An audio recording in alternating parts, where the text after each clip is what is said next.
Welcome back to Broken Electronics. I'm Lee, and it's wonderful to spend some time with you here today. And we're going to be dealing today, in this time, with my current fascination, my PowerMac G3 Blue and White from 1999.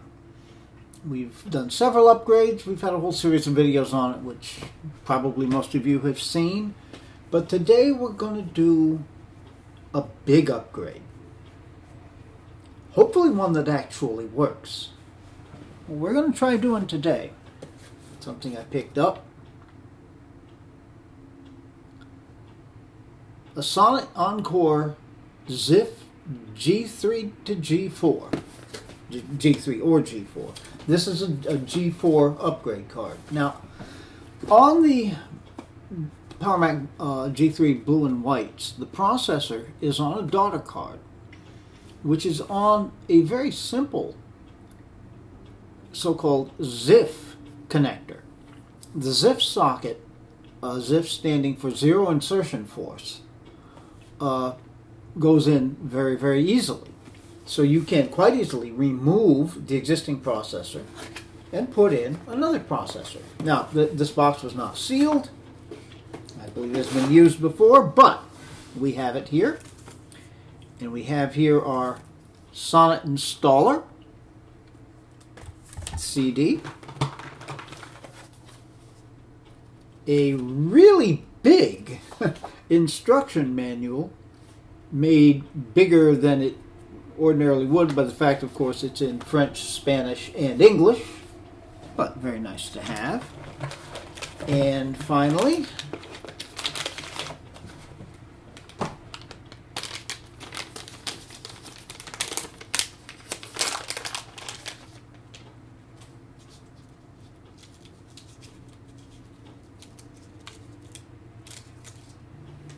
the upgrade card itself.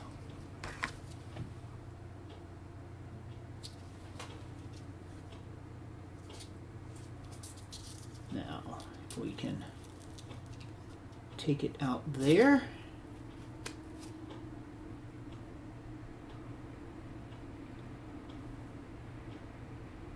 I'm examining the pins on the socket. You can see that there goes in. We want to make sure that they are all straight, and they appear to be. They were protected by being inserted into this foam. All right. So, I hope this is going to work, because I really would like to see this machine keep running. I am excited about this, and if you're excited about this, please stay tuned. All right. We're going to run some tests here, a couple of simple things. A boot up time and NeoOffice, just to try to get a comparison, not the most scientific, but it'll give us something. All right. So from the chime to the point where we have a functional desktop.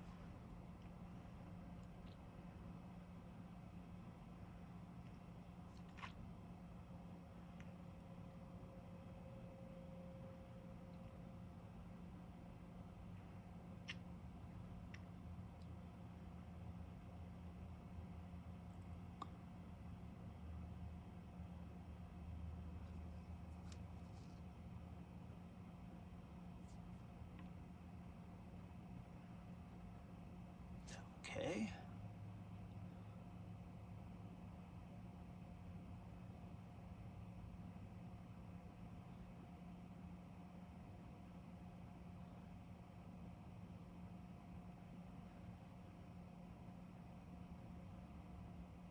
And to make that 54 seconds now.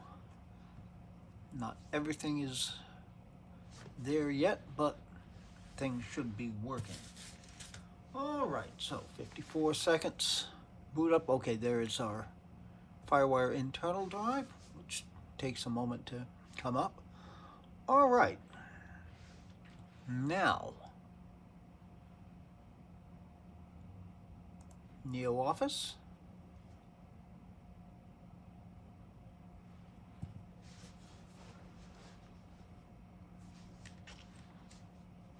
Neo is a slow-loading app. If you haven't seen any of the earlier videos where I've talked about Neo Office, it is a complete Office suite, and when you open it, you're opening the entire suite. So it always tends to be slow.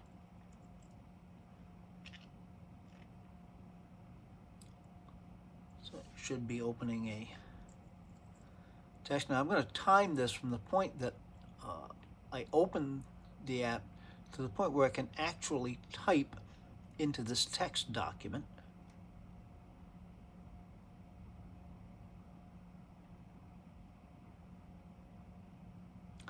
Yep, pretty darn slow. All right.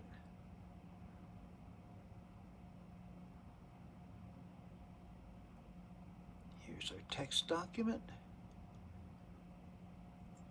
We don't have a cursor yet. There's a cursor. Now I'm typing gibberish now, and it's still...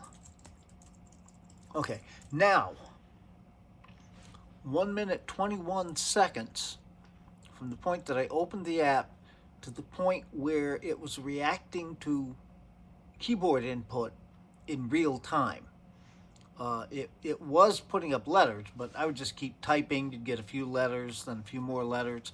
At the point I stopped, 1 minute 21 seconds, I could actually function within the app.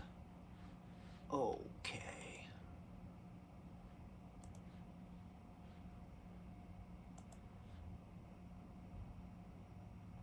All right. Now, again, not the most scientific of anything. Let's have a look at the Sonnet installer now. And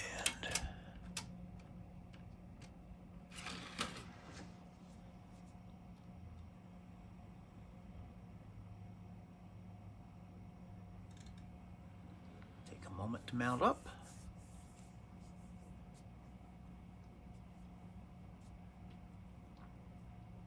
All right. So we had the Crescendo Encore install, and in the OS 10 folder, Sonnet 10 TuneUp 1.2.8. So we have two different installers here, one for OS 9, one for OS 10.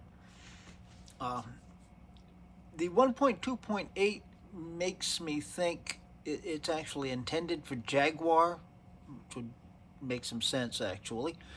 But I'm going to try installing them anyway. What I intend to do now, close that out, to reboot.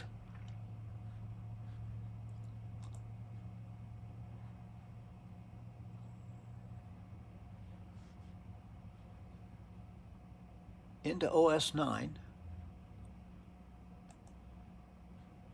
at which point I will install the OS 9 version, then I'll go back to OS 10, install the OS 10, and finally then we will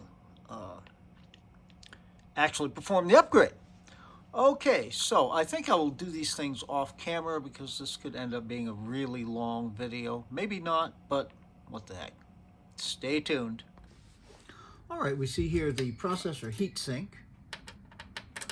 It is attached to the logic board with this Phillips screw, which we shall remove. Put it aside. Now, here's where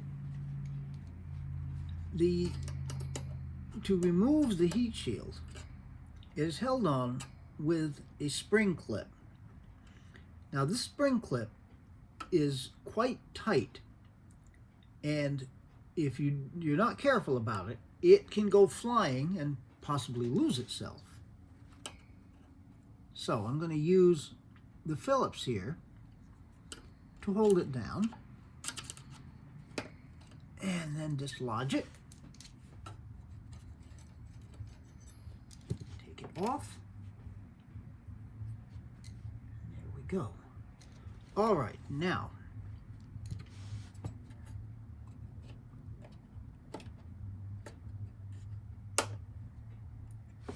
there's the clip. Once you've removed that clip, zero insertion force indeed. Nothing to it.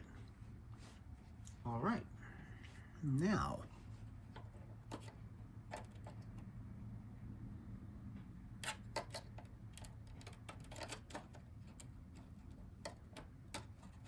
and that's the line up. We have clip back in place.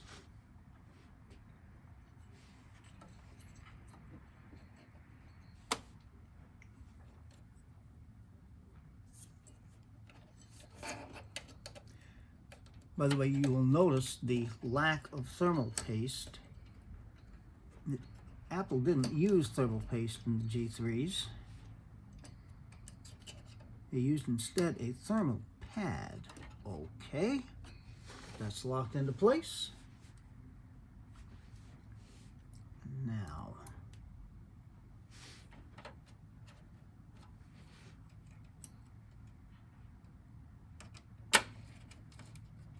screw down the heat shield. Okay, and I think we're ready to button this up, plug it in, and see if it works. Stay tuned. Well, okay, let's see what happens. All right, that's a good sign.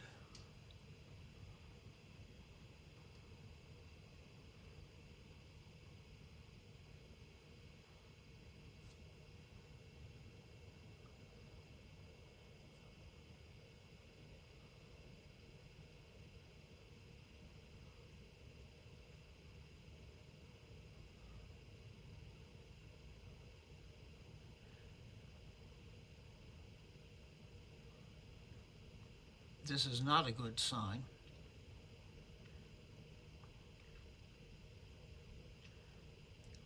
Not getting any video at this point.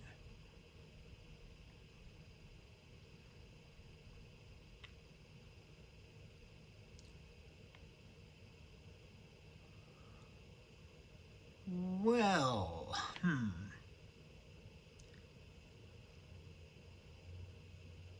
I'll give this a little while longer, see if something happens. If not, I'll try resetting the logic board, which you do in these machines by unplugging the power cord and removing the PRAM battery, letting it sit for a bit. We'll see if that does anything, so stay tuned. Well, okay, let's try it again.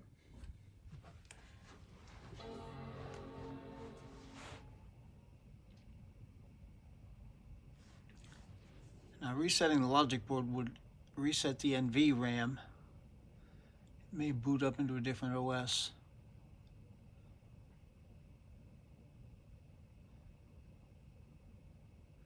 At least we get a picture here.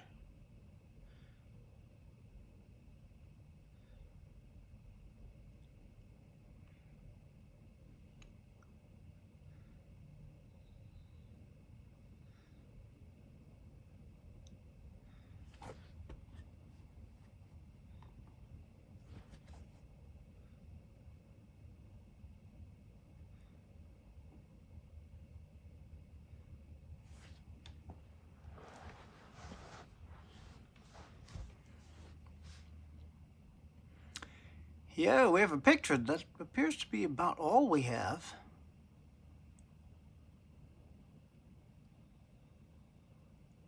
Okay, I'm going to try booting into open firmware and seeing if I can figure something out, so stay tuned.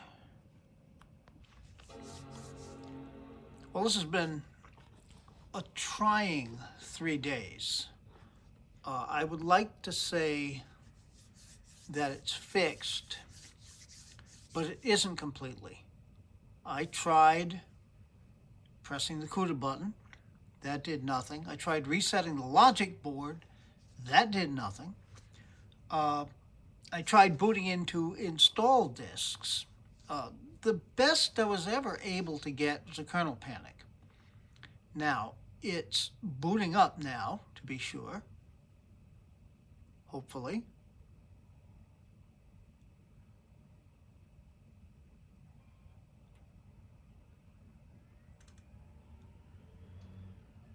Okay, yeah, here we go.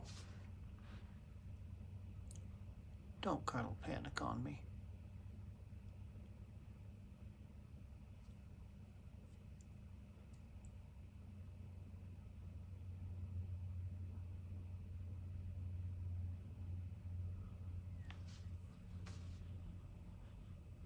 This machine's been through a lot. I suppose I shouldn't be too surprised that it's taken a while to get going.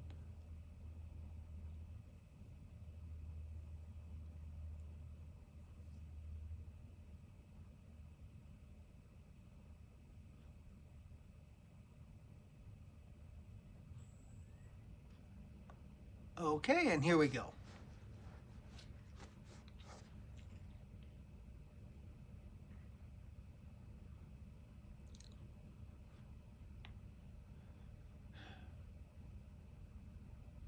Yeah, poor thing's got to settle down some.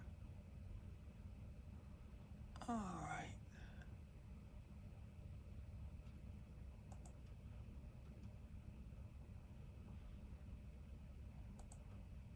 Oh, I've still got the Panther install disk in there. So I was trying that. All right.